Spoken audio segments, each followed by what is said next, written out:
चहा सांगून 1 तास झाला. आज चहा मिळेल की नाही? घाई करू नका हत्ती बाबा. चहा थंड नाही केला तर सोंड जळून जाईल. मला चहा थंड करू द्या. मी कसावा बिर्याणी सांगितली होती. ठेवला आहे. जंगलात भाज्या फसवणाऱ्या गोल उंदीर मामाला यायला आज उशीर झाला, म्हणून बिर्याणीला पण उशीर झाला. घ्या, आता तयार करून देतो. नाही, मला आता खूप सारे काम करायचे आहेत. मी तर चाललो. वाघ साहेब, जरा थांबा. या कसावा बिर्याणी मध्ये एका चांगल्या म्हशीचा पाठीचा कणा टाकलाय. याला जरूर खाऊन जा. अरे, म्हशीचं हाड. आता तर थांबावंच लागेल. हत्ती बाबा, हा घ्या चहा.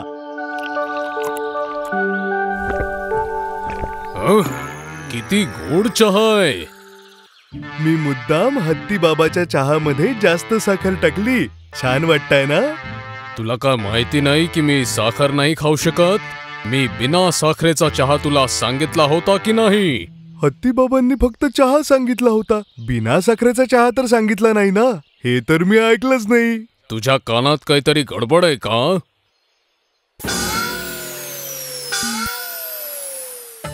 एक अजून चहा सांगितला तर प्रश्न संपून जाईल ना. हत्ती दादा, हा चहा तर मी पिऊन घेतो. अरे शिफ्टीवाल्या, एक चिली चिकन आणि पराठा घेऊन ये. कोंबडी कोणती हवी? जंगली कोंबडी की आपली नेहमीचीच? नेहमीचीच घेऊन ये.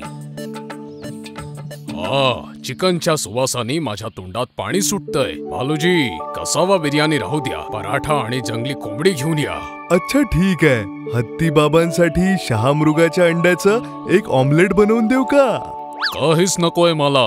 शुगर आणि कोलेस्ट्रॉल मुळे वैद्यबुवांनी मला जेवण कमी करण्याचा सल्ला दिलाय. जेवणावर नियंत्रण ठेवूनही लठ्ठपणा काही कमी होत नाहीये. अरे योगा अभ्यास करा ना.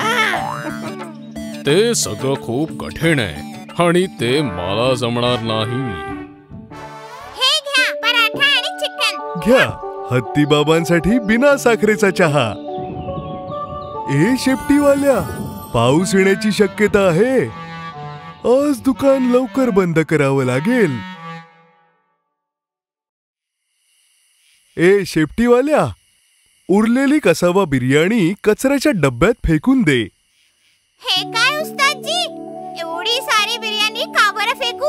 नाहीतर आपण तरी काय करणार? हे पूर्ण आपण तर संपवू शकत नाही ना. उस्तादजी, आतापर्यंत तुम्ही धंदा करायला शिकले नाही का? हे सगळं फेकायची गरजच नाहीये. आजचं आपण उद्या गरम करून देऊ शकतो ना.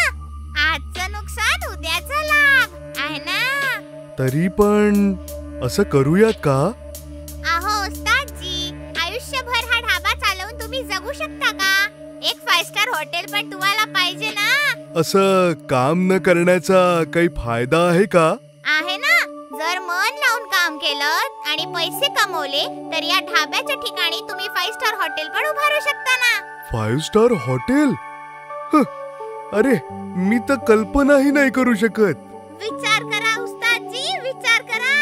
उस्तादजी, बॉस बनून आणि मी मॅनेजर बनून आयटीत बसलो आहे असं स्वप्न पाहिलं होतं. मला जरा पाहू दे.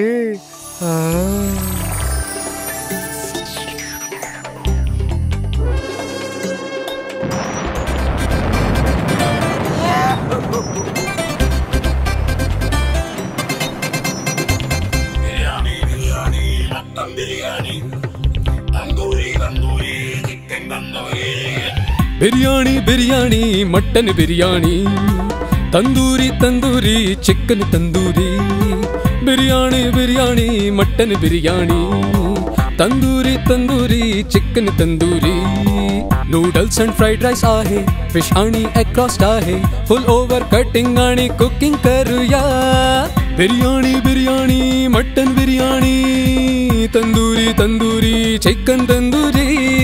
Biryani biryani, mutton biryani, tandoori tandoori chicken tandoori, noodles and fried rice आहे, फिश आणि एग क्रस्ट आहे, फुल ओव्हर कटिंग आणि कुकिंग करूया.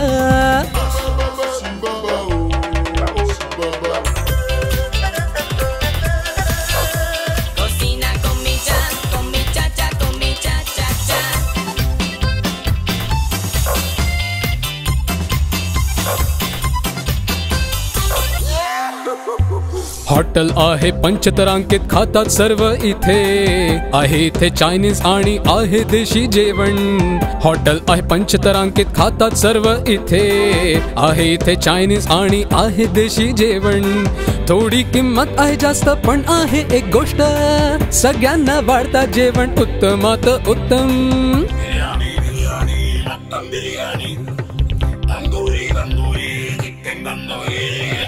Biryani biryani mutton biryani, tandoori tandoori chicken tandoori, noodles आणि फ्राईड राईस आहे, फिश आणि एग क्रस्ट आहे, फुल ओव्हर कटिंग आणि कुकिंग करूया.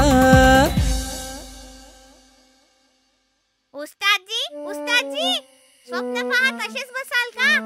आपल्याला जायचंय ना. फारच उशीर झाला ना, चलूया.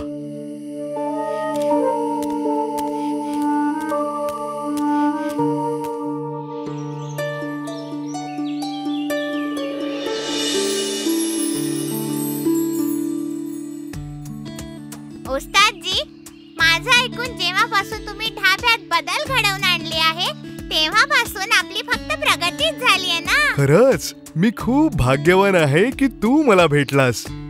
1 वर्ष जर असाच धंदा केला तर पुढच्या वर्षी जंगलात आपण 5 स्टार हॉटेल उघडू.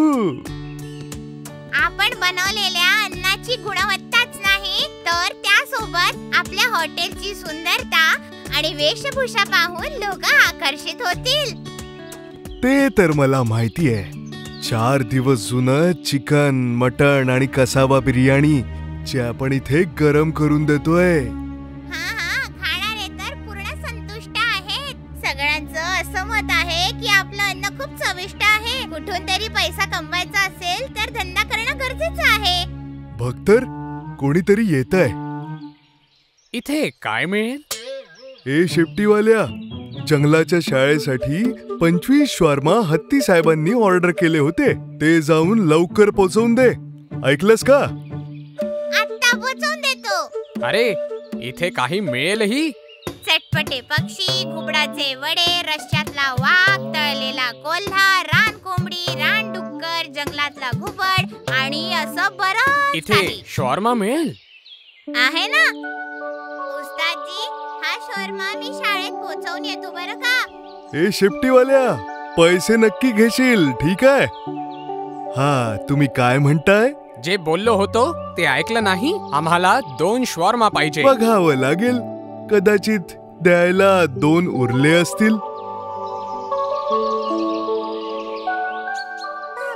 हा शॉर्मा काय असतो? ते एका काळी ना वर्मा नावाच्या लोकांनी एक पदार्थ बनवला आणि तो पदार्थ आहे शॉर्मा. असं आहे का?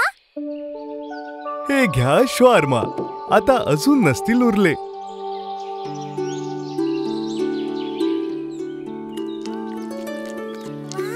शॉर्मा खूपच छान आहे.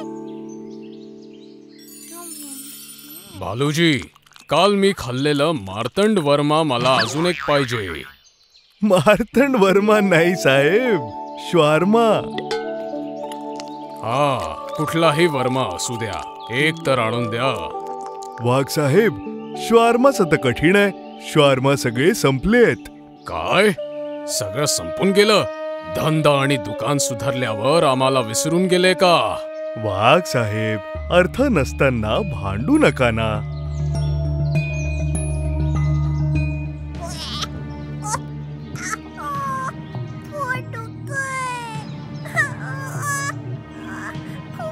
अरे माझ्या बाळा, काय झालं तुला?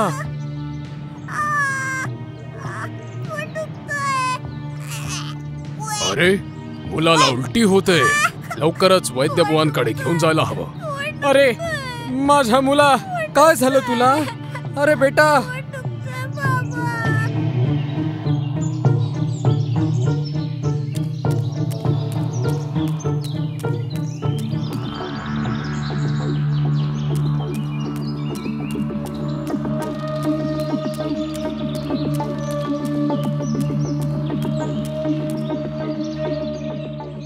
हे शेपटीवाल्या, जरा लवकर ये. काय झालं उस्तादजी?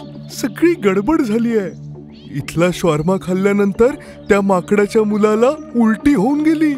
अरे बापरे, मग? वाघ त्याला खांद्यावर वैद्य साहेबांकडे घेऊन गेला. उस्तादजी, त्या फेकायला ठेवलेल्या कोंबडीपासनं मी हा शॉर्मा बनवला. हा? तू तर मला हे सांगितलंच नाहीस. ते मी विसरून गेलो. हे शेपटीवाल्या, आता आपण काय करायचं? आपल्याला आता काही नाही करायचं, बाकी सगळं ते येऊन करतील.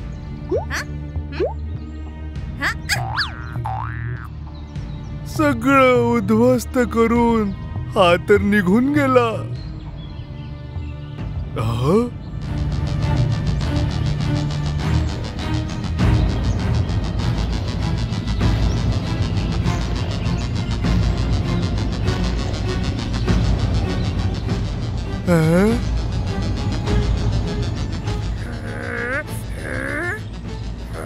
तू शाळेतल्या मुलांना घाणेरडा शॉर्मा दिलास का? तुला तर मी ठीक करेन. अरे, तुम्ही सगळे मला मारू नका. माझी चूक झाली. याला मारून काही उपयोग नाही. तुम्हाला माहितीये का, जवळपास 25 मुलांना दवाखान्यात पोहोचवलं गेलंय आणि त्यात तुझा मुलगा पण आहे. काय? माझा मुलगा?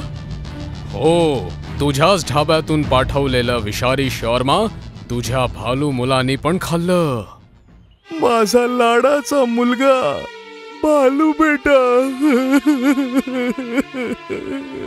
चांगल्या मनाने जेवण वाढणं एक चांगला गुण असतो, मग ते काम म्हणून असो किंवा उपहार म्हणून असो.